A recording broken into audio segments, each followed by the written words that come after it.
Hey everyone, I'm First Alert Chief Meteorologist Brian Walter. Looking ahead to the end of the week, we have some dangerous cold coming our way, in particular Friday morning, but also Saturday morning, looking pretty rough at times. We have designated those 2 days as First Alert weather days for the dangerous cold.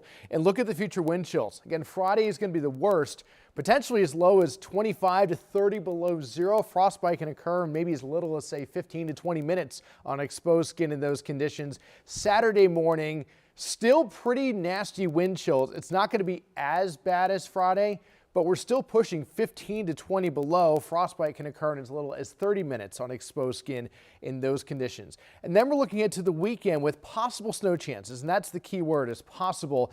Forecast models are trending a little farther north with snow chances, which means our chances are going up a little bit.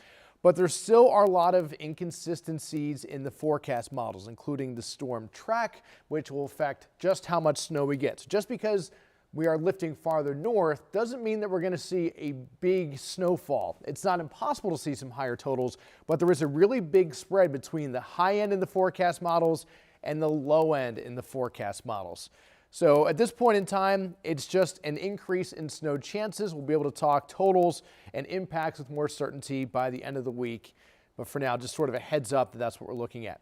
So here's one of the extended forecast models, and this is a pretty expansive system. As we look ahead to Friday, Saturday, Sunday, again, you see the snow a little bit farther north, still a large area that's impacting, and there will be a portion of this storm system with some pretty impactful storm or snowfall totals, maybe a foot or more. I wouldn't rule it out in some parts of the country, but that, again, that doesn't necessarily mean that that's going to happen here in central Illinois.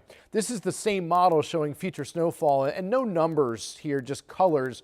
The darker blues and in particular the purples and pinks, that's your extremely high snowfall totals. Notice how that is still staying off to our south.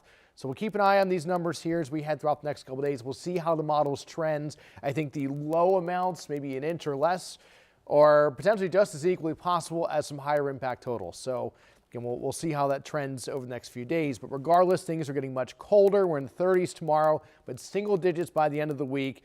Low teens early next week, and next week for the most part will be pretty cold as well, with temperatures mostly in the 20s.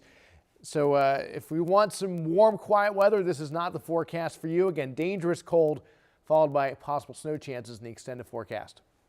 Obviously, there's a lot to break down. We're going to do that in more detail on 25 News this evening, that full 10-day forecast, and of course, get your weather anytime, anywhere in our 25 News First Alert weather app.